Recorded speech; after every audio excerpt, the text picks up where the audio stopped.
us that we don't know what to do to fix this problem. Here I am getting grinder tips from a 68-year-old. Happy birthday to you!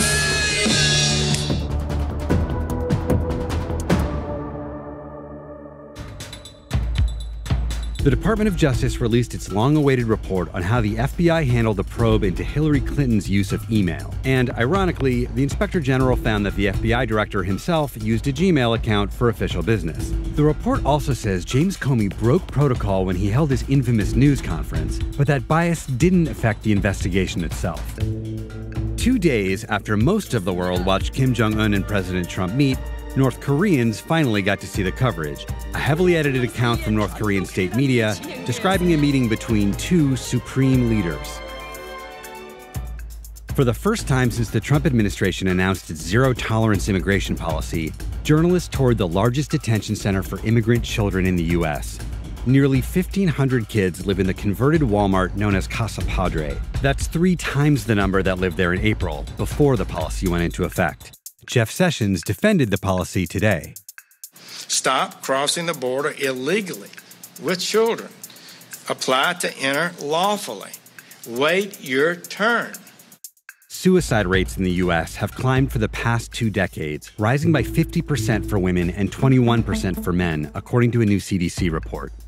New York's Attorney General's office is suing the Trump Foundation, President Trump, and his 3 oldest children. The suit includes accusations that the family charity coordinated with the Trump campaign and operated to benefit Trump's businesses. The state wants $2.8 million in restitution, the foundation to be dissolved, and Trump to be prohibited from holding an executive position with any New York nonprofit for 10 years.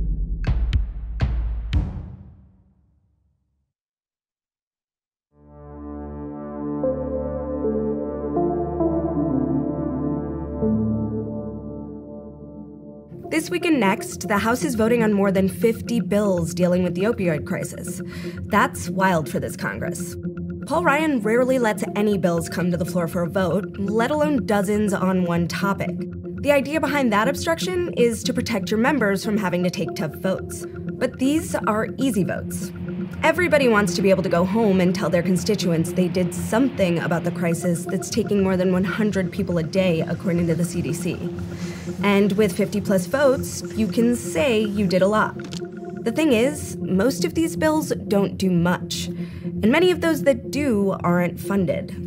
Take H.R. 5294, the Treating Barriers to Prosperity Act. This bill would allow a government agency focused on the Appalachian region, one of the hardest hit by the epidemic, to offer grants to drug abuse treatment and prevention programs. But it doesn't increase the money the agency has to spend. And then there are bills like H.R. 4284, the Indexing Narcotics, Fentanyl, and Opioids, or INFO Act. This one requires HHS to create an electronic dashboard, aka a website, linking to all of the efforts to combat the opioid crisis. So kind of like a one-stop shop PR site for the government. And what's a bureaucratic solution to a major health crisis without reams and reams of studies? So a lot of these bills just call for research from various departments and agencies on the issue, like H.R. 5892, which creates a commission to advise the Secretary of Labor on how to address the impact of opioid abuse on the workplace, because obviously a commission is needed for that. But the White House already commissioned a broad study on the impact of the crisis and ways to fix it. The 138-page report came out last November. The next month, President Trump announced Kellyanne Conway would be leading his task force to deal with the epidemic. And since then, not much has happened. We reached out to all 60 sponsors of the bills that have already come up for a vote in the House to see if they had been in touch with the White House. Most offices we reached told us Conway hadn't reached out to them. But when I asked the White House today, they said Conway recently met with some of the members that have co-sponsored bills getting a vote this week. All of this raises the question, if America's going to war on opioids, who's supposed to be the general? Experts in the addiction community are wondering too.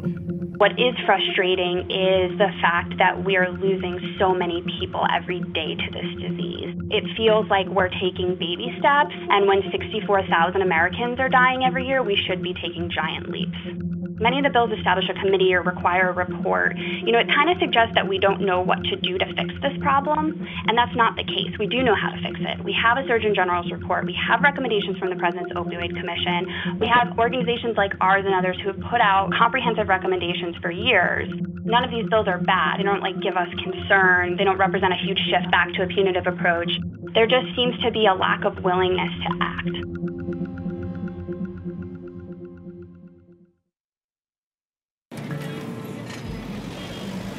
The chief of the World Health Organization says an Ebola outbreak in the Democratic Republic of the Congo is stabilizing, but also warned that a single case could change that. 66 people have fallen ill since May 8th, when the country first declared an outbreak, and so far, 28 of them have died. The DRC has faced 9 outbreaks of Ebola in the past 40 years, but those were mostly confined to the countryside. Mbandaka is an international shipping hub that's home to 1.2 million people. Here's how health workers are containing the disease. Ebola outbreaks begin when a human makes contact with the bodily fluids of an infected wild animal. And bushmeat from the countryside comes into Mbandaka's central market every day. Plus de 300 400 personnes par jour. On a mis de lave-mains, c'est pour prévoir les cas d'Ebola. Merchants feel targeted. They worry that changes could affect their livelihood.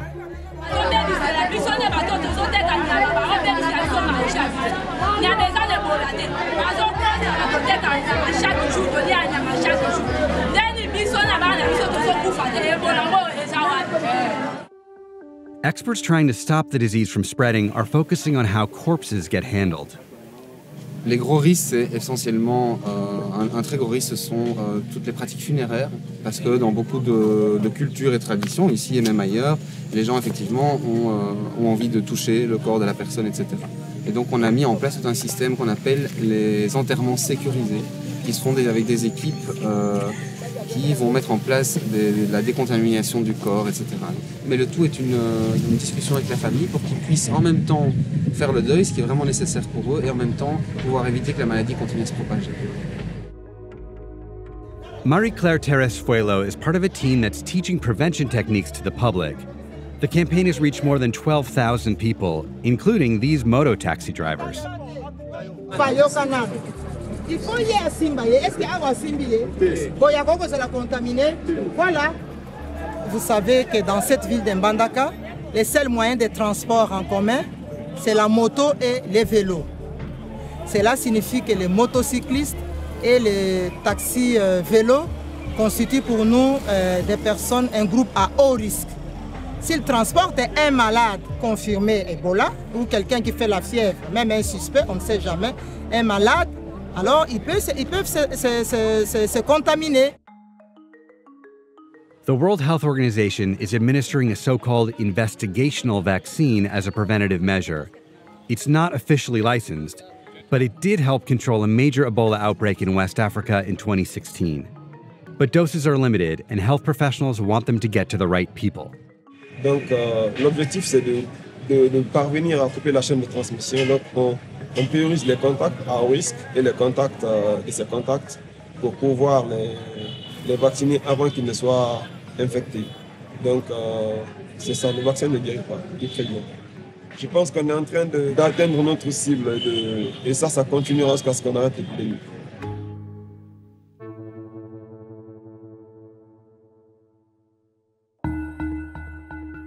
North and South Korea held military talks in the border village of Panmunjom today as part of the thaw in relations initiated by South Korean President Moon Jae-in.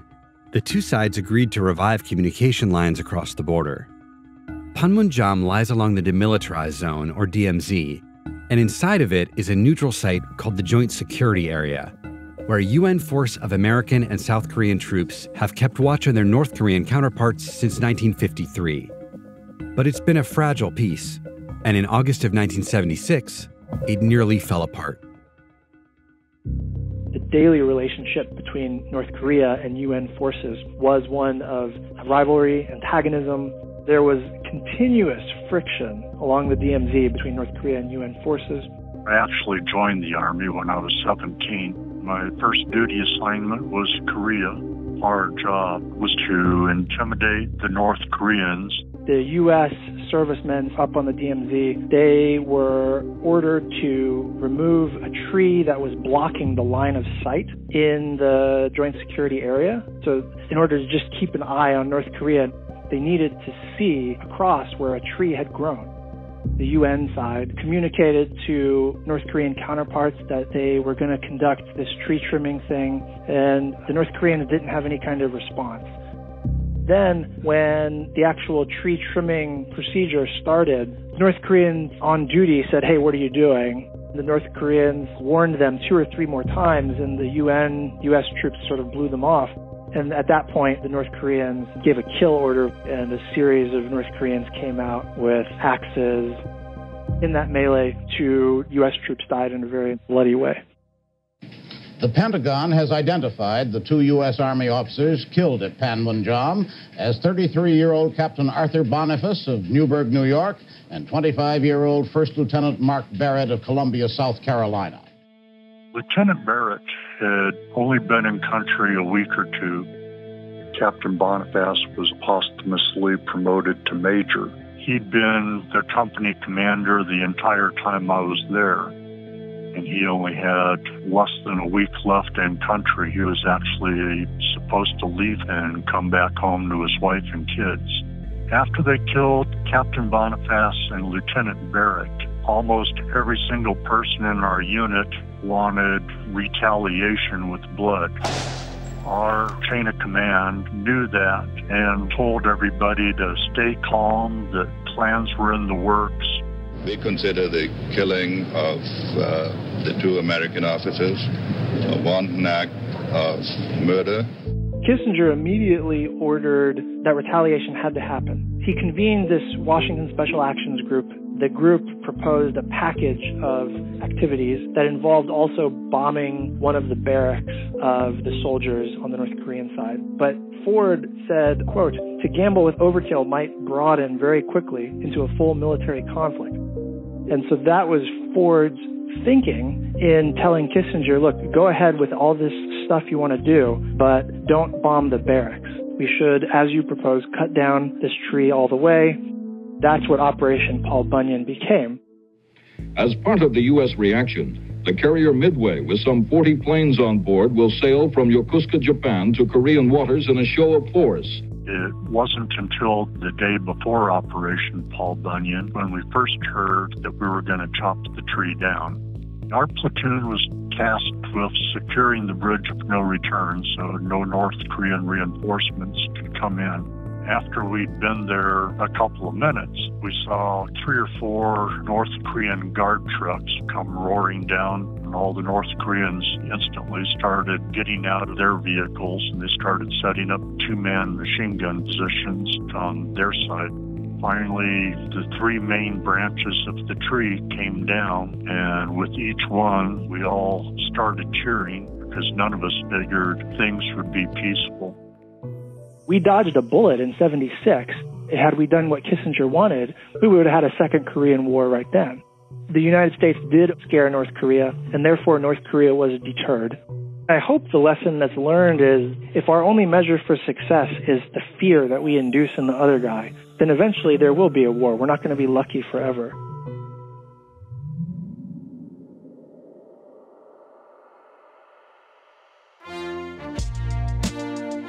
It's President Trump's birthday today, and so far, all he's gotten is a shout-out from Don Jr. on Fox News. Happy birthday, Dad. I love you very much. You're getting absolutely no presents because I figured 5 grandchildren is enough. And a surprise cake from the Prime Minister of Singapore. It was a pretty tame celebration, compared to the lavish birthday parties Trump threw in New York and Atlantic City in the 80s and 90s. Let him hear it! Happy birthday to you! You folks are really fantastic. And as far as surprises are concerned, over the years, I've surprised a lot of people. The biggest surprise is yet to come. Those parties featured pop stars, scantily clad dancers, the mayor of New York, assorted heirs apparent, and massive cakes adorned with miniature Trump towers, and the birthday boy himself dressed up as Superman. Marla Trump, Donald's ex-wife, tried to plan a low-key surprise party for her husband's 50th, but he wanted a big blowout instead. He never changes. she told the New York Times. Which means even though there's nothing on the White House schedule today, there will certainly be a party for the commander-in-chief, even if it's nowhere as fun as the good old days.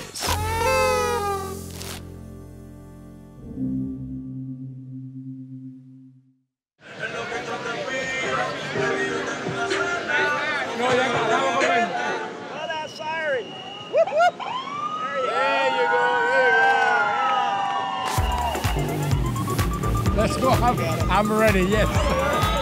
There she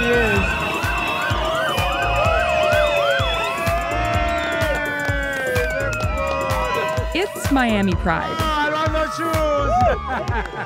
shoes. And today, the city's queer community is honoring its most mature couples with their own float in the parade.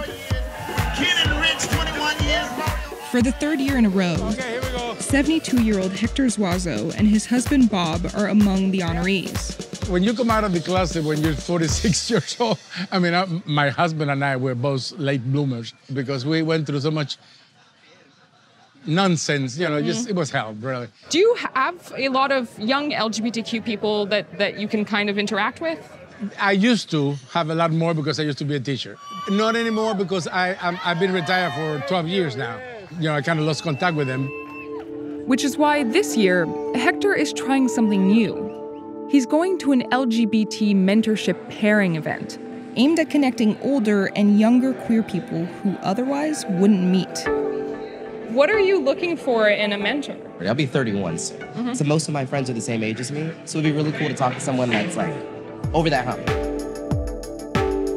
When I was 21 years old, the first time I went to a pride parade, I was completely struck when I saw all these old queer people, because it was the first time in my life that I had any image of all of what it could be like to be queer when I was 50, 60, 70, 80, 90. As the CEO for the nonprofit SAGE, America's largest organization dedicated to queer elders, how do we build those connections? Michael Adams thinks that intergenerational connections are vital for the community. This is a community that isn't built around traditional family structures and generations. And you know, we have the fact that we lived through and fought through and died through the AIDS epidemic. We lost a whole generation of people. And this is an experiment on how we bring that all back together. I think that there needs to be more intergenerational dialogue. I wouldn't You feel really a need for call, that? Well, I think that the community feels a need for that because I feel like youth need to know what it was like coming out in an era where you could be put in jail. Yeah. Okay. So we can be a family to them, and they can be family to us. Is there something specific about the LGBTQ community that makes it harder to connect between generations? If you don't have a family member that's out, then it's very hard to connect. So you need events like this to help make that connection. So for the speed mentoring, there's going to be 3 rounds. We want you to come out of this with at least 3 potential matches. Are you ready? So you're a native Miami? Yeah, I was born here. Growing up for me wasn't easy. And I know that I could learn a lot from you because the way you grew up was not the way I grew up. But I made it through. So I was curious, were you gay or were you out when you were in Cuba? I was gay since I was 7 years old, okay? So unfortunately, my father was a homophobic. Well, he was because he's dead now. He was a homophobic. So a couple of times that he caught me playing with my next door neighbor, he beat the hell out of me. I scared the living crap out of me. So I regressed into the closet very intensely. Yeah. Until I was 46. So I got married. Obviously, that didn't work out with a female. I said, this is like a bottle of champagne. You're going to, now that you got the cork out of the way, you're going to explode. You didn't have that experience, or? My experience was different. My parents were actually very accepting, which was fortunate. So. That's beautiful. Very lucky. Yeah, sure. Loneliness and isolation are huge problems for senior citizens. But those problems are even more pronounced for America's 1.5 million LGBT elders, who are twice as likely to live alone and 4 times less likely to have kids. So events like these aim to bridge the generational gap. I do my podcast. I mean, my friends, we have these conversations about love and about dating. On what station? So it's actually online. So it's on iTunes. What? iTunes. Okay. What do you think? We have the internet, we have apps. Do you think it was easier then or easier now? Are you kidding? A friend of mine that's 25 years old, he put me in, was it Grindr? Grindr. You got a Grindr? He caught me Grindr and stuff. And what the funny thing is, he doesn't get any hits. I've had like 30 hits already. So then I need to wait with Grindr. I need to wait a while, and then I'll have Grindr, right? So how do you think the evening went? I thought it went really well. Yeah, we were talking for a really long time, and then all of a sudden Martha was like, I really want to work out, and I was like, me too, and so... We're going to try and get together for yoga class this Saturday. I'm really excited. Yeah. It's a great idea because we need to make young people realize what we went through and open almost like a family type of relationship, you know, like father and son, but, you know, totally accepting each other, not with any, you know, homophobic thing. And I hope that I can be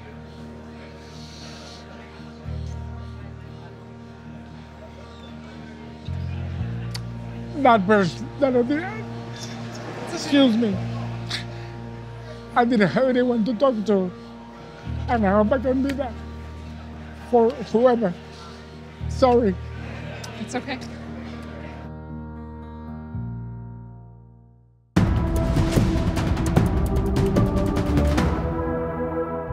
A woman said, I can't do it anymore. I'm going to go without my meds and die. It was about the cost. And if you were sure that you could get it from China and that it was pure, would you break the law to do that? I would. 这个东西很敏感的，不要问他。We can supply chemical product to you. Supplies is very cheap. It's a really complicated situation, and I don't know what the answer is, but I think it's important that people understand that the chemicals themselves cost almost nothing.